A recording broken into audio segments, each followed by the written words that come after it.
환영합니다. 찾아가는 새롭게 하소서의 전효실입니다. 축복합니다. 권혁도입니다. 목사님 문제 드리겠습니다. 돈 많고 능력 있는 부모 밑에서 태어난 사람에게 뭘 물고 태어났다고 할까요? 금수저. 오! 빙고! 네. 그렇다면 돈 없고 능력 없는 부모 밑에서 태어난 사람은 무슨 돈 수죠? 없고 능력 없는 흑수저. 와, 사실 우리 행복의 기준이 뭐 있느냐 없느냐가 아니잖아요. 그러게요. 그걸 가지고 꿈도 희망도 포기해야 된다라고 생각한다면 참 씁쓸한 것 같아요. 그렇습니다. 모든 것의 주인은 하나님이십니다. 네. 그 주님을 믿고 힘차게 힘을 내서 살아갔으면 좋겠습니다. 네, 그러면 오늘도 그 풍성하신 하나님을 만나러 가봐야죠. 함께 가시죠.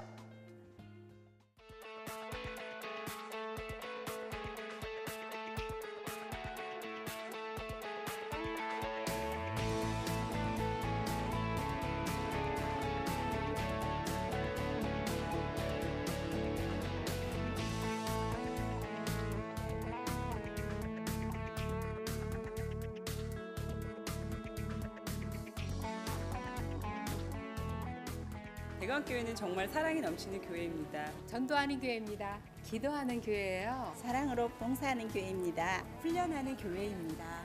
건강한 교회, 대광교회로 오세요.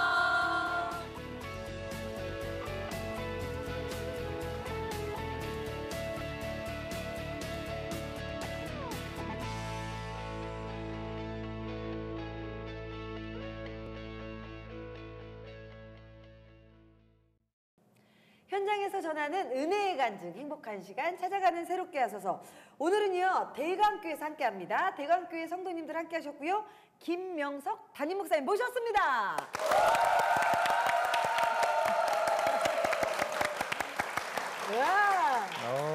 와, 목사님을 향한 응원이 뜨거운 네. 교회 네. 대광교회에서 함께하고 있습니다. 네. 목사님 대광교회 소개 부탁드릴게요. 저희 대광교회는요 33년의 역사를 가지고 있는 그런 교회입니다. 그리고 뭐 저희 교회의 뭐 특징을 얘기한다면 우선 주님께서는 교회에게 전도의 사명을 주셨잖아요. 그래서 우리 교회는 전도가 교회가 해야 될 최우선 과제다라고 믿고 전도에 주력을 하는 그런 교회입니다. 그래서 교인들에게 열심히 전도를 가르치고 또 강제로 전도할 수 있도록 그렇게 힘을 쓰는 그런 교회고, 그 다음에 두 번째는 우리 교회는 또 주님께서 말씀하셨죠. 전도한 사람을 말씀으로 가르치고 또 제자로 양육하라라고 하는 그런 말씀이 있기 때문에 말씀 교육과 제자 훈련에 주력하는 그런 교회입니다. 그래서 지금까지 이 제자 훈련의 과정을 통해서 많은 성도들이 믿음이 세워지고 또 성장하고 변화되고, 그래서 교회의 중추적인 일꾼들이 되는 그런 것을 현장에서 많이 경험을 하고 있습니다. 네. 그리고 세 번째로 우리 대광교회의 특징을 말하라고 한다면 교회의 미래를 책임질 다음 세대를 믿음으로 세우는 데 힘쓰는 그런 교회입니다. 그래서 저희 교회가 이 교회학교 어린이 청소년들이 전체 교적의 한 3분의 1 정도를 해당하는 한 1000여 명에 이르고 있습니다. 그리고 이것은 교회가 어린이 또 청소년 전도에 관심을 가지고 또 말씀 교육에 힘을 쓴 그런 결과가 아닌가 그런 생각을 하고 있고요. 또 한 가지 더 소개한다면 우리 대광교회는 온 가족이 함께 와서 예배드리고 함께 돌아갈 수 있도록 그렇게 좀 시스템을 저희들이 좀 준비를 했습니다.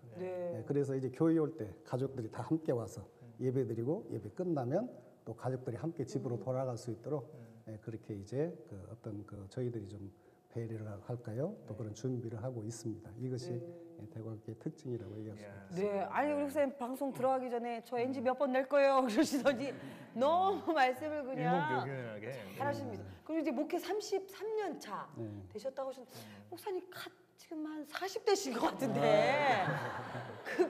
기도를 많이 했더니. 근데 직접 개척하셔서 남다른 어려움이 많으셨을 것 같아요. 여기까지 풍성한 많은 열매를 맺으셨는데 하나님의 감격과 은혜가 은혜 많으실 것 같아요. 처음에는 굉장히 영세하게 시작을 했습니다. 2층 상가에 15평 정도 되는 공간에 비닐장판 깔고 의자도 없이 중고 피아노 놓고 그렇게 교회를 시작했는데 참 하나님의 은혜였어요. 그런 가운데서도 하나님이 조금씩 이렇게 성장을 하게 해서 교회를 세우시더라고요. 그런데 두 번째 이제 그 전개가 있었는데 그 당시 서울시에서 월계동에 시형 아파트 단지를 건립할 계획을 발표를 했어요. 그래서 저희가 이제 그 교회를 그쪽으로 옮기기로 결정하고 이제 시형 아파트 상가로 이제 옮겼습니다. 옮기는데 그 과정 속에 어려움은 한두 가지가 아니었어요. 재정적인 어려움. 또 그다음에 교회를 할 수 있는 공간이 하나밖에 없는데 주인이 죽어도 교회는 안 준다. 그러는 거예요. 그래서 다 결정했지만 교회가 옮겨가지 못하는 것이 수개월 동안 있었어요.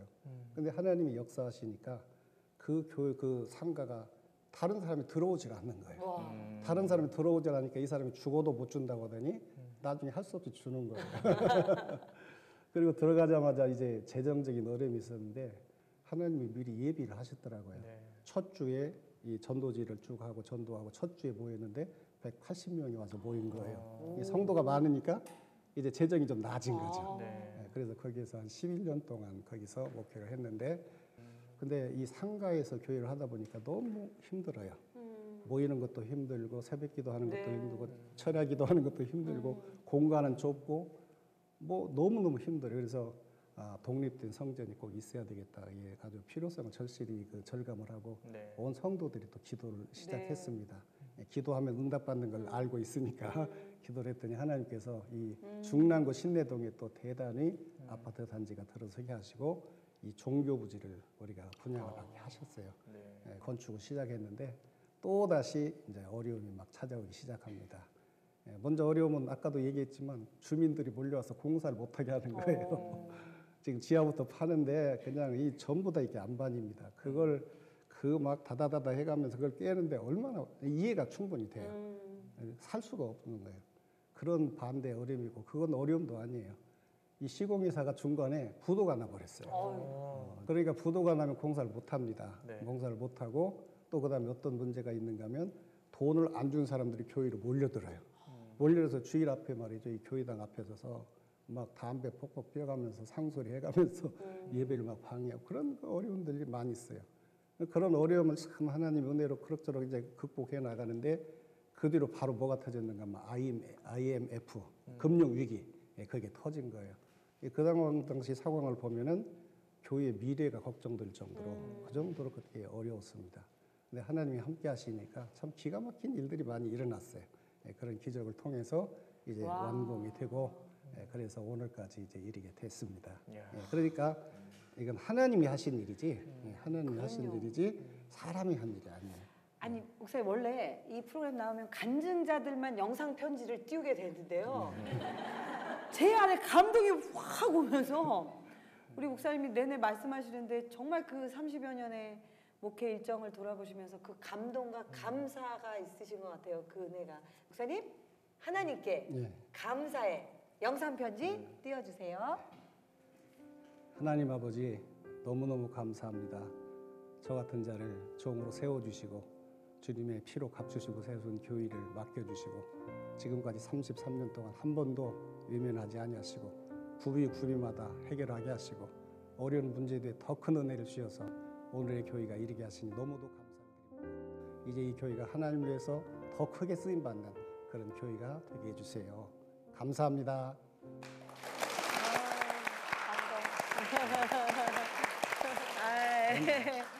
왠지 안 내도 괜찮겠어요? NG 안 내셨어요. 지금 NG 안 낸 거죠?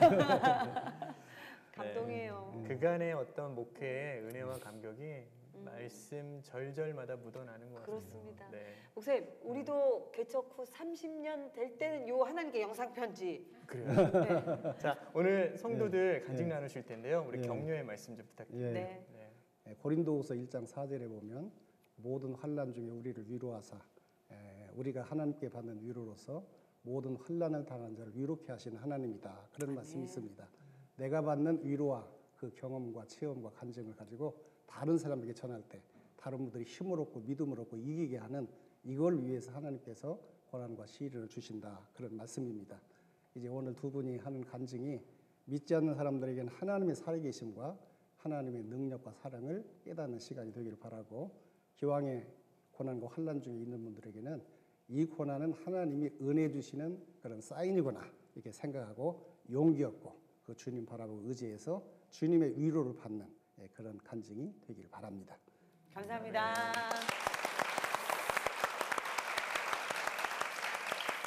네, 목사님과 함께하는 네. 시간 너무나 따뜻한 가슴으로 우리가 변화된 것 같습니다. 네. 네, 목사님 대강교회야 우리 목사님을 통해서 앞으로 30년 더 하나님의 30년 짧죠? 네, 더 귀한 하나님 나라가 확장되기를 저희가 응원하겠습니다. 네. 감사합니다. 감사합니다. 감사합니다, 목사님. 감사합니다. 네. 자, 찾아가는 새롭게 하소서. 네. 대강교회에서 함께하고 있는데요. 오늘 간증자분 어떤 분들이 될지 네. 너무나 기대가 됩니다. 자, 첫 번째 분. 첫 번째 간증 나눠주실 성도님 어디 계세요? 네, 어서 어서 나오시기 오세요. 바랍니다. 네, 앉으셔서 소개 부탁드리겠습니다. 안녕하세요. 대강교회 차주미 권사입니다. 네, 아니 대강교회는 다 동안들만 계신가 봐요. 네. 우리 권사님도 얼핏 보면 아가씨예요. 그러게요. 얼핏 보면. 자, 네. 그러면 우리 권사님의 힌트. 힌트를 이거 뭐야? 네, 아마. 중국 아니야? 분이네요. 네. 네, 이거 네. 뭐죠? 네, 우리 차주미 권사님께서는 29살에 결혼하시고요. 신혼 3개월 지난 후부터는요. 남편께서 중국에서 일하는 바람에 지금까지 21년 동안 혼자 살고 계시다고 합니다. 한국에서 혼자 아들 둘을 키우면서 사는 동안 많이 외롭고 힘드셨는데 그 시간 동안 하나님이 위로해 주셔서 지금 이 자리에 있을 수 있다고 하시네요. 와, 뭐 신혼 3개월 이후부터 21년 동안 우리 남편분과 떨어지셔서 혼자 사셨다니까. 지내시는 아, 저는 그것도 아들 그 둘을 아이들 키우면서 말씀만 네. 들어도 너무 힘드시고 외로우셨겠다는 생각이 들어요. 이 말만 딱 듣고는 이게 상식적으로 가능한 일인가라는 3일도 생각이 힘들어. 들어요. 네. 얼마나 힘드셨어요? 많이 힘들었어요. 더 많이 힘들었던 게 이제 제가 그 어렸을 때 꿈이 그 이게 좀 화목한 가정에 그 현모양처가 되는 게 제 꿈이었거든요. 네. 근데 이제 그런 꿈을 가지게 된 거는 이제 저희 이렇게 부모님이 이렇게 그러니까 우리 부모님 우리 가정이 제가 자랐던 가정이 그렇게 뭐 화목한 가정이 네. 아니었기 때문에 늘 그런 것들을 꿈꿔왔던 것 같아요. 그 이제 아빠는 이제 일이 없고 그러면 집에 계신 날이 많았고 엄마는 이제 일을 하시다 보니까 새벽에 나가셔가지고 밤 늦게 오시고 그러면 이제 아빠는 주로 술로 이렇게 지내셨거든요. 근데 이제 술을 드시면 평상시에는 되게 좀 법 없이도 살 사람이다 이럴 정도로 굉장히 착하신 분인데 술 드시면 완전히 바뀌시는 거예요. 그래서 이제 뭐 이렇게 뭐 던진다든지 엄마를 때린다든지 뭐 이제 이런 생활이 계속되니까 항상 저는 이렇게 막 공상을 하는 거예요. 그래서 나 이 집 딸 아니야. 우리 부모님 딴 데 있을 거야 아마. 그냥 내가 정말 무슨 사정이 있어서 그냥 여기 맡겨졌을 것 같아. 그러니까 이제 계속 머릿속으로는 계속 상상을 하고 그게 이제 나의 도피처였고 그러면서 그러니까 늘 그 아름다운 가정, 그 막 화목한 가정 이제 이런 거를 사실 꿈꿔왔거든요. 그리고 이제 사실 남편이랑 결혼을 한 건데 네. 남편은 그때 이제 저랑 동갑이다 보니까 이제 막 그때 직장 생활을 시작했어요. 네. 그리고 이제 워낙 이제 중문과 출신이다 보니까 그때가 이제 중국 붐이 막 일어나는 시점이었거든요. 그래서 그 중국으로 이제 발령이 났어요. 저 결혼하고 3개월 만에. 예. 네. 저는 직장 생활을 하고 있었고 그러니까 그냥 가야 되나 말아야 되나 뭐 이런 것도 확실치 않고 이게 언제까지 있을 건가 뭐 이제 이러면서 그냥 어떻게 하다 보니까 세월이 간 거예요. 그래서 중국으로 남편은 가셨고 네. 또 우리 그 권사님은 또 여기서 직장 생활 하셔야 되니까 네네네. 또 있으셨고 신혼 3개월 만에 신혼사 그래서 그 기간이 21년 지금까지 오신 거예요. 그리고 또 심정이 어땠는지가 너무 힘드셨을 것 같아요. 예, 근데 이제 제가 이제 직장 생활하고 하면서도 이거는 아닌데 하면서도 자꾸 이상하게 그렇게 되는 거예요. 근데 이제 제가 그러다가 결혼 5년 만에 이제 큰 애를 낳았어요. 네. 근데 이제 큰 애를 낳을 때 제가 이제 직장 생활을 계속 할 것인가 아니면 집에서 애를 키울 것인가. 잠깐만요. 여기서 네. 큰 애를 낳았다는 건 중간에 남편분이 다녀가셨다는 얘기예요. 그러니까 계속 떨어진 건 아니셨네요. 그럼요. 그렇죠. 아니, 얼마나 만나셨어요? 1년에? 그러니까 보통 그 1년에 한 4번 정도? 4번 정도. 예. 그러니까 이제 연휴 회사 뛸 때. 네네. 그러니까 무슨 명절 때 뭐 이럴 때 특별한 때만 오셨네요. 네네. 네. 그러니까 이제 이렇게 아기를 낳고 이제 회사를 그만두기로 하고 집에 있어 보니까 생활이 완전히 180도로 바뀌는 거예요. 그러니까 네. 막 심한 우울감이 와요. 그러니까 이제 저의 꿈은 행복한 가정이었지만 일단 남편으로 인해서 그것도 잘 안 됐고 그리고 나는 잘하고 싶었는데 너무 힘들고 그러니까 일단은 너무 외롭고 너무 무섭고 그리고 이 애를 내가 혼자 책임져야 된다는 그런 중압감 네. 그리고 이렇게 막 외부와 단절된 막 우울감 그럼 또 남편에 대한 원망도 생기고. 네 원망도 그러니까 뭐든지 다 남편 탓을 했죠. 왜 같이만 살면은 내가 이런 게 다 해결이 될 텐데 이렇게 떨어져 있음으로써 내가 왜 이런 것도 내가 왜 당해야 되나 막 이런 생각에 사실은 이제 큰애가 근데 어리니까 갈 수도 없는 시점이었어요 그때는. 그래서 한 돌 지나고 그냥 무작정 중국으로 찾아갔어요 제가. 아 나 못 네. 살겠다 네. 이렇게.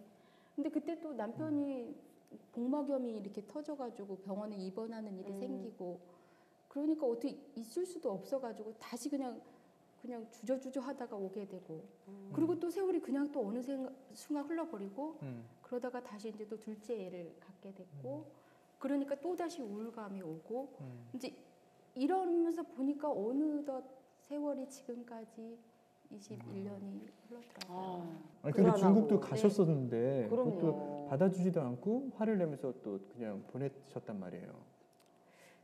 그러니까 그런 거에 대한 게 있었죠. 그런데 이제 저 스스로도 믿음도 없었고 의심도 있었고 그리고 이제 주변의 그 시선들도 있어요. 그래요. 네. 예, 그러니까 왜 저러고 살까?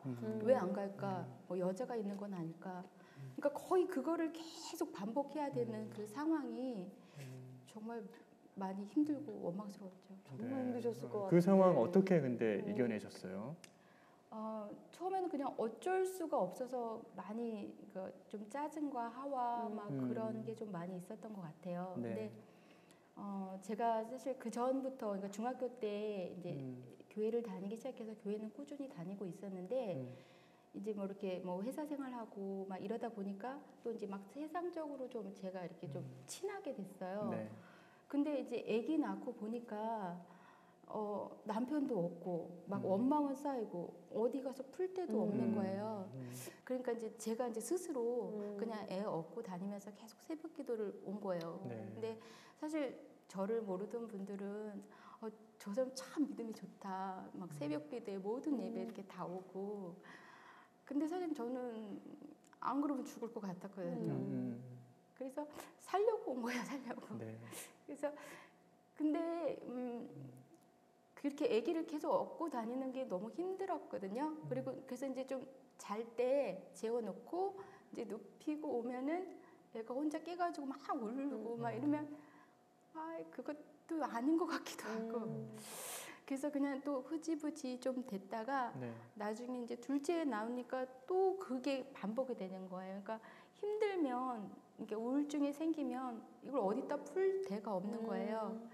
근데 이제 여기 교회 그 최민옥 집사님이라고 지금 여기는 안 계시지만 저한테 하나님한테 가서 기도해라. 그래서 제가 나도 그 전에 해봤는데 애가 울어서 도저히 안 되겠다.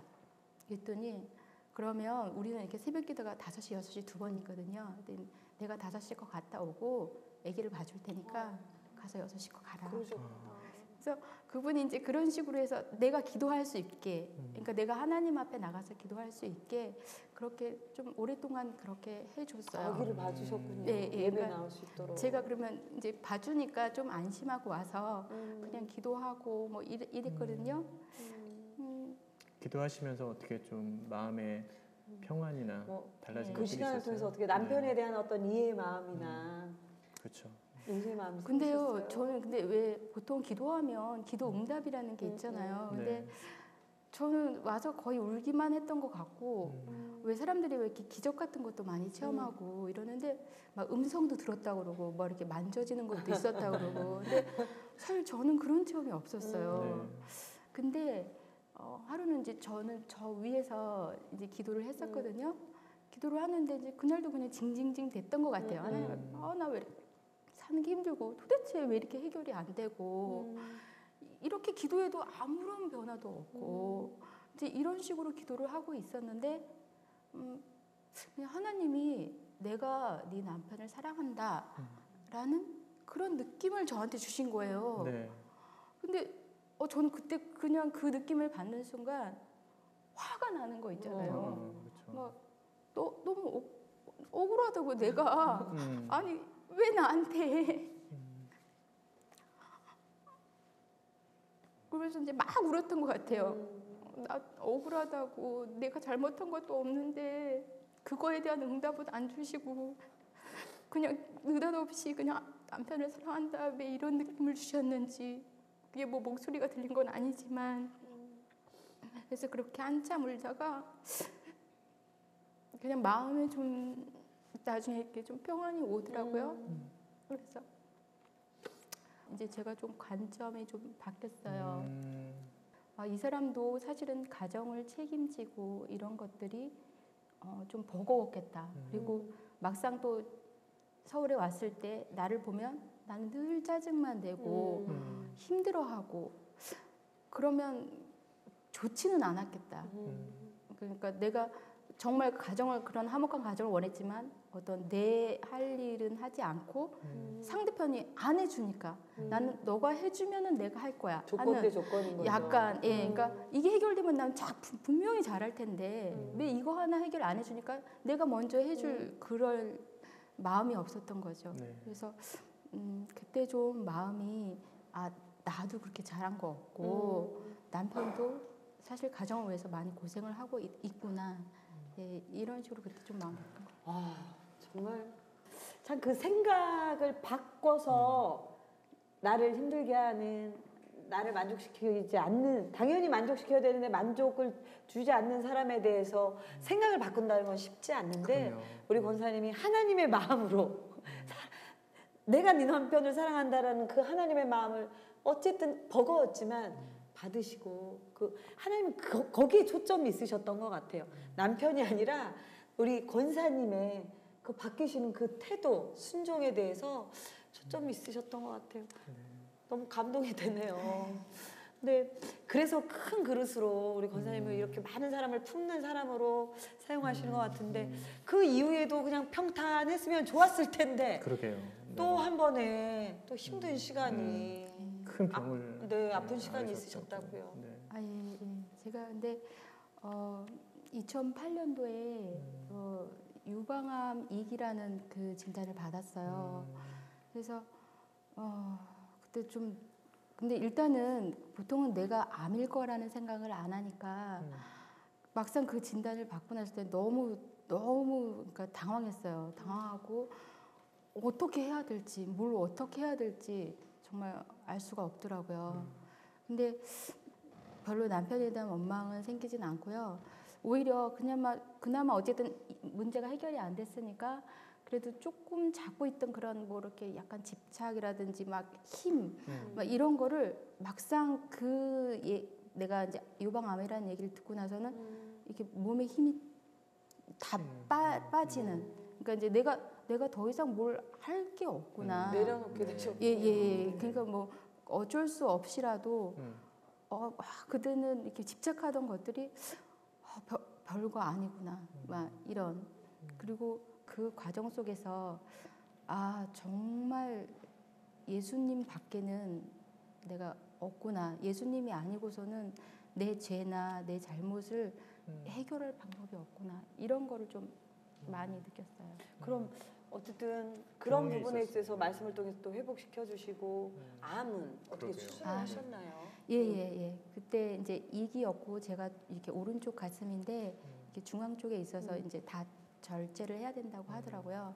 그래서 그 오른쪽 가슴을 다 절제하고 또 이제 그게 2기쯤 된다고 해서 8번 이제 항암 이게 6개월간에 걸쳐서 하고 했거든요. 네.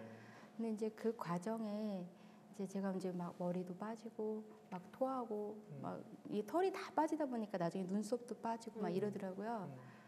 그래서 그때 이제 그런 과정들을 쭉 겪으면서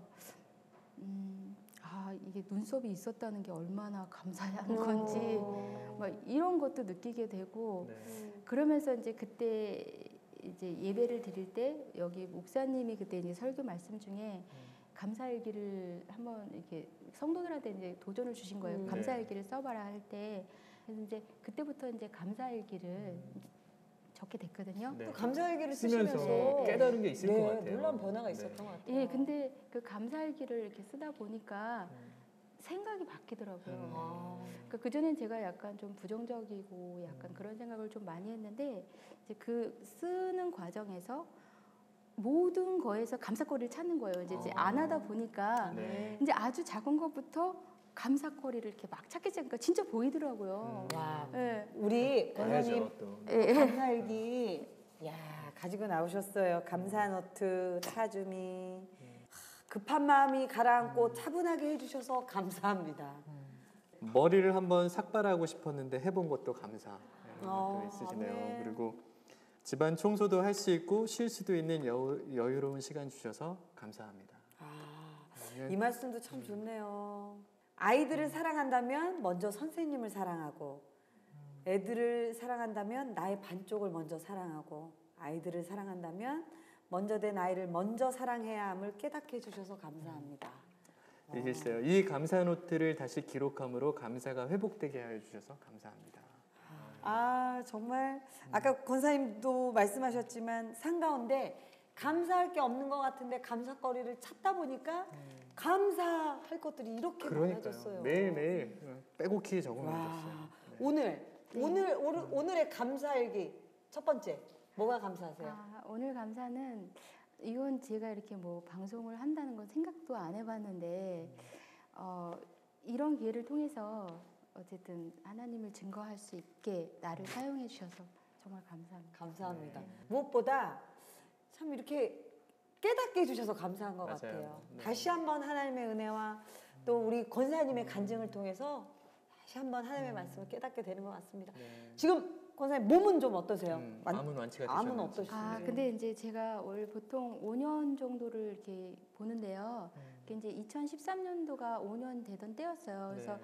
그때도 별 이상이 없어서 제가 이제 나는 완치가 됐구나라고 생각을 했는데 이제 작년 4월에 또 이렇게 정기 검진을 했었거든요. 네.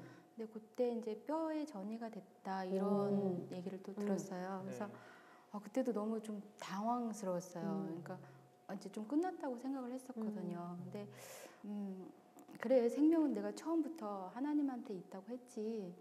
그러면서 바로 이렇게 평안하고 또 이렇게 오늘 이렇게 정말 일상생활도 제가 지금 다 하고 있거든요. 네. 그러니까 이제 치료는 받아요. 그러니까 치료는 이제 매달 이렇게 4주마다 한 번씩 가서 이제 주사도 맞고 약도 먹고 하는데 어쨌든 그 치료도 하면서 일상생활도 할 수 있고 이렇게 교회 나와서 정말 여러분하고 같이 예배 드릴 수 있고. 아 감사하네요. 정말 감사하네요. 우리 권사님은 제가 볼 땐 경지에 오르셨어요. 수많은 고난과 이해되지 않는 그 광야 가운데 하나님을 만나신 분이에요. 그래서 감정도 하나님 앞에 내려놓고 모든 아픔과 두려움을 내려놓고 정말 주님 앞에 서신 분이신 것 같아요. 성경에 보면 하나님이 우리에게 넘어지지 않는 법을 가르쳐 주지는 않았던 것 같아요. 넘어졌을 때 어떻게 일어서야 할지를 알려주셨는데 우리 권사님은 그 모든 방법을 누리시고 있다라고 봅니다. 그렇습니다. 네. 아직 남편이 중국에 계시고 그럼요. 암도 완전히 낫진 않았지만 그래도 매일매일 감사하시면서 회복해 가시고 기쁨도 누리시고 그러시고 계시는데 그런 고백이 나올 수 있게끔 하는 찬양이 하나 있으시다고요. 예. 네. 우리 그 권사님의 그 찬양 함께 부르도록 하겠습니다. 날마다 숨 쉬는 순간마다 내 앞에 어려운 일 보내 주님 앞에 이 몸을 맡길 때 슬픔 없네 두려움 없네 주님의 그 자비로운 손길 항상 좋은 것 주시도다 사랑스레 아픔과 기쁨을 수고와 평화와 안식을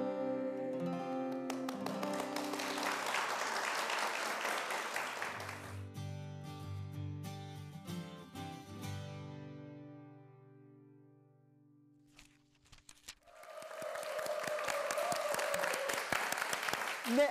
네. 뜨거운 박수와 함께 입장을 해주셨는데요. 왜냐면 이 중에 유일한 남자예요. 지금. 본인이 나오면서 놀래. 본인이 놀래. 자, 소개 부탁드리겠습니다. 아, 예. 올해 33살이고요. 뭐 어떻게 소개? 그 본인 소개하라고요. 너무 긴장하지 말고 손 한번 잡아주세요. 보세요. 손 한번. 이름 대면 돼요. 네, 대학교 청년부 다니고 있는 윤보람이라고 합니다. 네, 우리 윤보라 형제님. 자, 우리 윤보라 형제님의 간증 힌트. 네. 보시죠. 굉장히 기대가 네. 되는데 왜 여기 왜 아리따운 여인들이 어우 이거 굉장한 누구예요, 저기? 여인들이네요. 전지현 씨와 김태희 씨가 친하신가 눈빛이 봐요. 갑자기 달라지고 있어요. 여자친구시가요? 네. 네. 이건 뭔가요? 우리 윤보람 형제는 예쁜 자매들이 교회에 많아서 교회에 다녔다고 합니다. 네.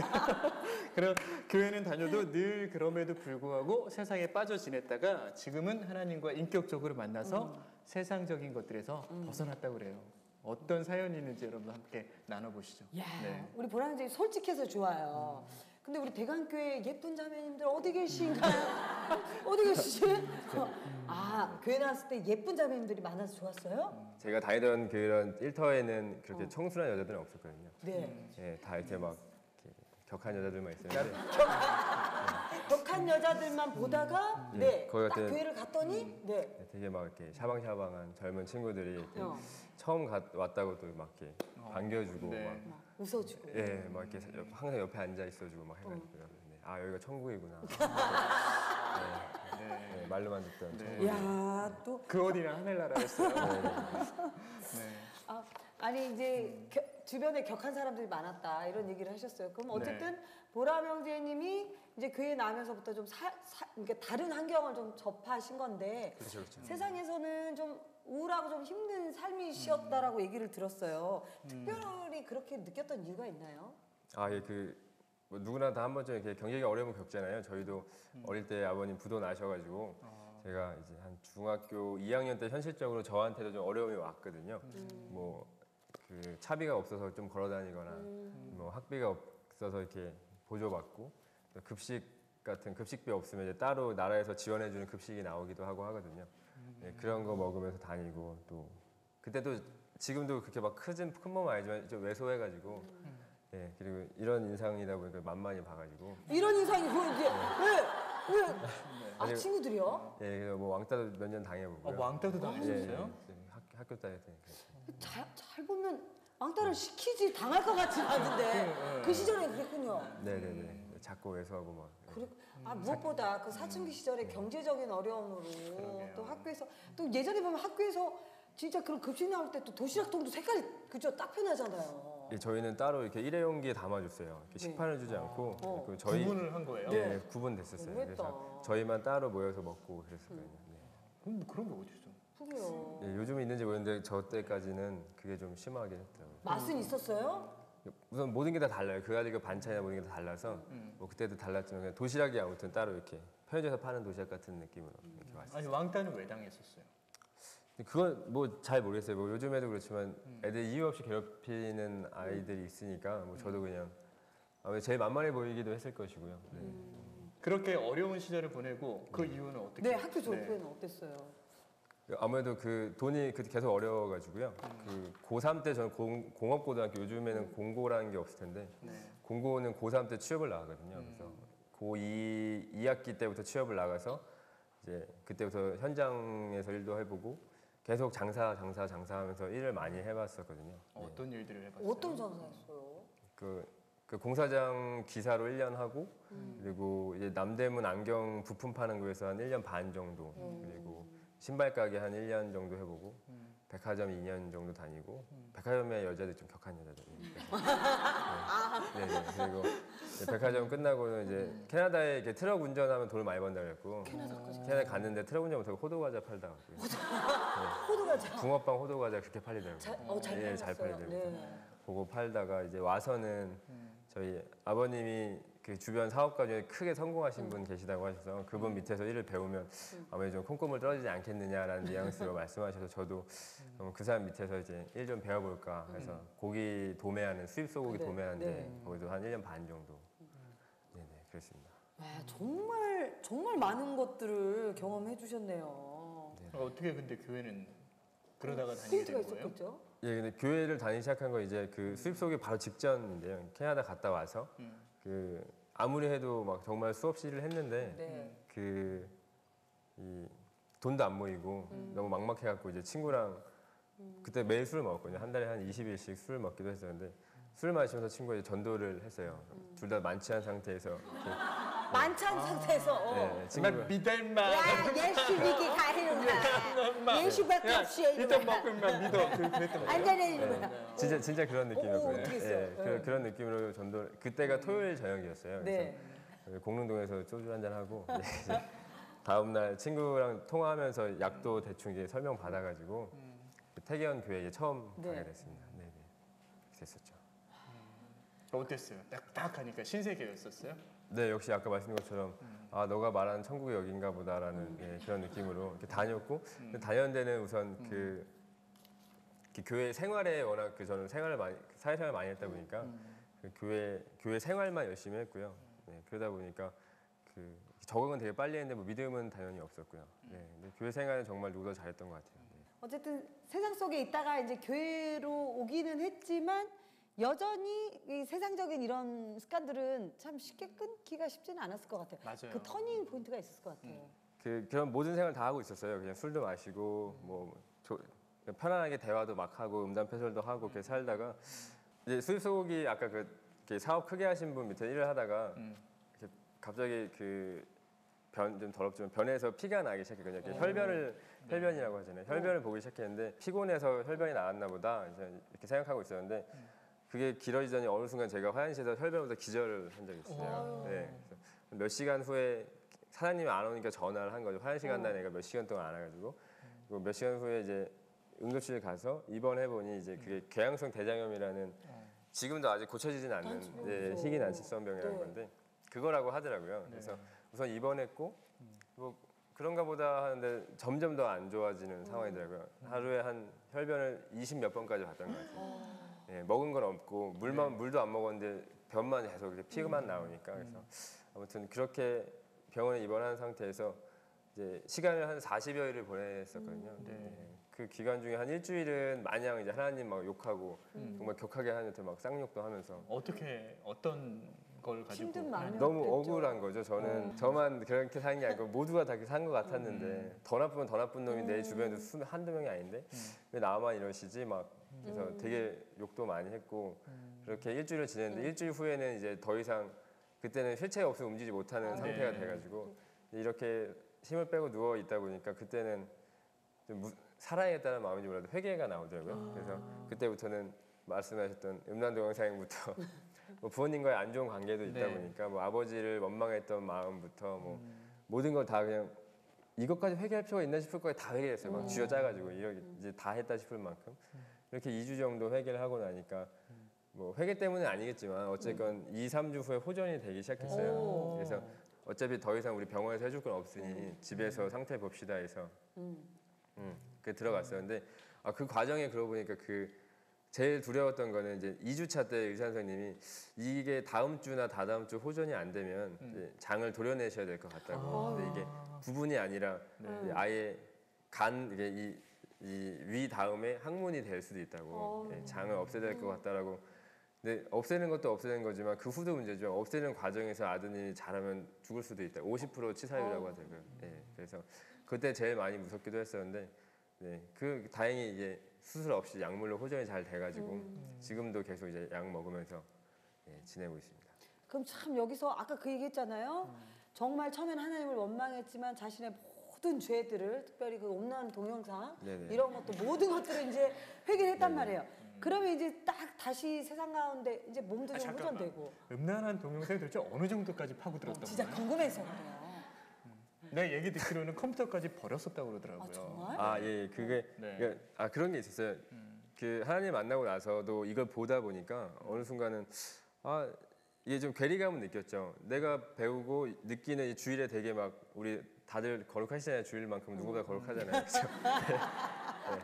그렇게 주일을 지내고 집에 와서 제가 하는 게 여전히 뭐 캔맥주와 뭐 이런 영화인데 영화도 그냥 이제 그런들 영화를 보다 보니까 어느 날은 아 이건 좀 아니다 싶어서 그 왜 그런지 모르지만 그 후로 제가 좀 격해졌어요. 하나님 앞에 되게 극단적으로 나를 방해하는 모든 걸 끊겠다라고 해서 친구 연락처부터 다 차단하고 선포하고. 네, 그래서 지금도 끊긴 친구가 되게 많아요. 끊었고 그리고 컴퓨터를 그때 버렸어요. 컴퓨터를 버리고 그 인터넷 어플들 다 지워버리고 좀 나름 이렇게 차단을 시켜버린 거예요. 그래서 교회나 직장과 집에 와서는 말씀만 보거나 볼 게 없고 할 일이 없고 너무 말씀 읽기 싫으면 그냥 자버리고 그랬더니 어떻게 그렇게 버리고 차단하니까 돼요? 버리고 했더니 한동안은 됐는데 그게 좀 지나다 보니까 그냥 불 꺼놓은 어두운 방에서 기도하거나 이렇게 우두커니 앉아있을 때 머릿속에 자꾸 그 잡념이 결국 혼자 음란 상상하고 예, 결국 남길래 또 결국 혼자 또 마시고 술도 마시고 있었고 혼자 다 하더라고요. 그걸 보면서 환경 탓은 아니구나. 이게 나는 어디 막 기도원에 들어가 있어도 할 걸 다 할 놈이겠구나 싶어가지고 그로는 이게 버리기보다는 앞에 있는데도 안 하는 단련을 좀 더 하게 된 것 같아요. 아까 컴퓨터만 괜히 버렸네요. 두 번이나 두 번이나 버렸대요. 두 번이나 버렸어요. 야, 아 근데 아까 이 궤암성 대장염이 희귀성 난치병이라고 그랬거든요. 어떻게 이 병의 증상은 지금도 계속 있는 거예요? 증상은 다행히 이제는 없고요. 근데 대신 이제 2달에 한 번씩 병원 가서 그 유지시켜주는 약을 그 주사를 링겔로 몇 시간 맞고 와야 되고 그리고 매일 아침 한 번씩 꼭 약을 챙겨 먹어야 되고요. 뭐그 정도만 해주면 이제 아직까지는 네, 재발만 하지 않으면 재발하면 더 이상 답은 없는데 네, 재발만 하지 않으면 괜찮습니다. 제발 안 할 것 같아요. 근데 제 마음 가운데 아 하나님이 좀 완치 좀 시켜주시지 그런 마음도 들 것 같아요. 그러게요. 네. 아, 예전에는 이거에 대한 기도 되게 많이 했어요. 저는 이거 좀 낫게 해주시면 안 되냐 불편하고 그리고 이 병 때문에 사실 연애는 했지만 결혼까지 가지 못한 적이 좀 있었거든요. 왜냐면 결혼했다가 제가 이게 재발해버리면 이 사람은 결국 이렇게 저는 이제 어떤 장애 판정을 받다 보니까 수발도 들어도 이게 너무 생각만 해도 끔찍한 거예요. 저도 싫고 그래서 연애는 되게 잘하는 편이었는데 항상 결혼 문턱에서 헤어지고 이렇게 왔었거든요. 그래서 그런저런 불편한 게 너무 많다 보니까 완치를 바라다가도 한편으로 제가 이 완치를 하면 예전에 간사한 모습을 알다 보니까 아, 장담하는데 저는 또 술과 어떤 여러 가지 육신의 것들 탐하는 게 100% 보이더라고요. 그래서 지금은 약을 먹고 유지만 되면 오히려 완치가 안 됐으면 좋겠어요. 예, 안 되는 게 나은 것 같더라고요, 저한테는. 네, 유지가 되는 선에서. 네. 아프고 힘들지만 이걸 통해서 내가 정말 하나님 앞에 더 온전히 설 수 있다면 네네. 그것이 더 낫다라고 고백하는 우리 보라 명재님의 참 그 고백이 너무나 가슴에 와닿네요. 궁금해요. 이 정직한 청년들이 많아지면 좋은데 사실 요즘에 이 청년들이 자기의 것들을 쉽게 오픈하지 않거든요. 자신을 근데 지키기도 어려워. 그럼요. 너무 날 것의 것을 그대로 다 오픈했어요. 교회 자매들 때문에 오게 됐다. 네, 그다음에 음란한 것들에 대해서 많이 자기가 중독되어 있었다. 술과 담배를 쫓아갔었다. 그리고 돈을 따라서 사는 삶이 중심이었다. 이런 모든 것들이 사실 저희들의 모습이거든요. 그렇습니다. 이걸 그냥 그대로 보여주는 맞아요. 거잖아요. 우리 보라 명재님의 삶을 통해서 네네. 특별히 여러 가지 것들이 있지만 또 이런 아픔이나 이런 단계들을 통해서 가장 크게 깨달은 게 있다면 뭐예요? 아, 그 예전에는 완전 노력하거나 뭔가를 제가 할 때 다 될 것만 같았는데 그 하나님이 제 생명과 어떤 이런 다 제게 아니구나라는 걸 많이 느끼고 있고요. 네, 뭐 지금 일을 하고 있지만 일하는 모든 것도 다 이게 결국 다 하고 계신 거구나라는 걸 느껴서 요즘에는 건강이나 이런 것도 다 이렇게 네, 하나님 거라고 말씀드리면서 물론 닥치지 않고 지금 먹고 살만하고 건강하니까 이렇게 쉽게 말하는지 모르겠지만 이게 다 하나님 거라고 지금 인정하고 살고 있습니다. 네. 정말 그 왜 청년들이 아침 이슬처럼 네. 어여쁘다라고 고백하는지 알 것 같아요. 우리 보라 명재님 앞으로 소망 네, 나눠주세요.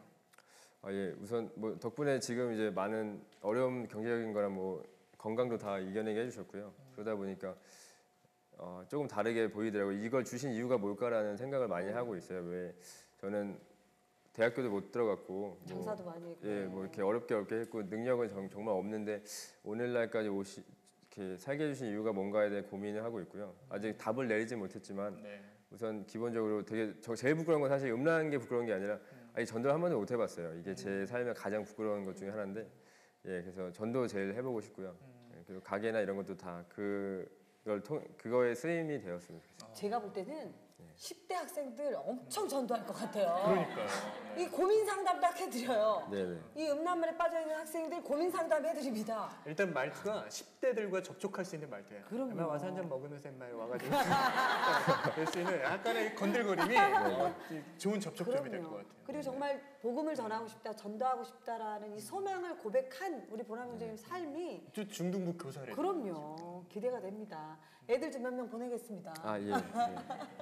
그러면은 이전과 완전히 다른 삶을 허락하신 하나님께 그럼요. 영상 편지 한번. 아 예. 네. 하나님께 예, 아버지 예.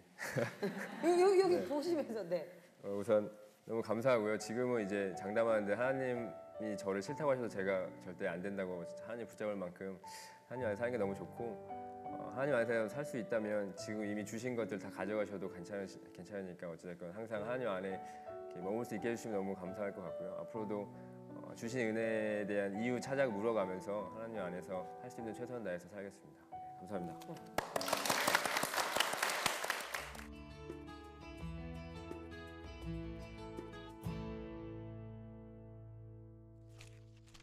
오늘 찾아가는 새롭게 하소서 대광교회에서 함께 했는데요. 그 두 분의 정말 깊이 있는 그 삶의 솔직한 그 담백한 간증들을 들으면서 네. 참 하나님밖에 없다. 이 험난한 세상 가운데 하나님이 아니고는 도저히 살아갈 수가 없다. 하나님이 도움이시고 우리의 피난처이심을 다시 한번 깨닫는 시간이었습니다. 네. 높은 산이 거친 들이 그 어디나 하늘나라. 오늘 고백하신 분들처럼 우리 삶은 사실 어쩔 수 없이 늘 힘들고 고난일 수밖에 없지만 하늘나라이다라는 것을 선포하시면서 살면 좋겠습니다. 그렇습니다. 또 대광교회를 통해 하나님이 하실 일들이 기대가 됩니다. 정말 상처받고 아프고 주를 만나야 될 많은 분들이 이곳에서 회복되고 다시 한번 제자로 일어서시기를 응원하겠습니다. 네. 이번 주도 승리하시고요. 저희는 다음 주에 찾아뵙겠습니다. 마무리하겠습니다. 입으로 복음을 증거하라.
프로그램에 도움을 주신 분들께 나블러스 소배에서 비누 세트를, 청실홍실에서 가오리 타올을, 모에락에서 기능성 샴푸 세트를, 트와이닝에서 티백 세트를 드립니다.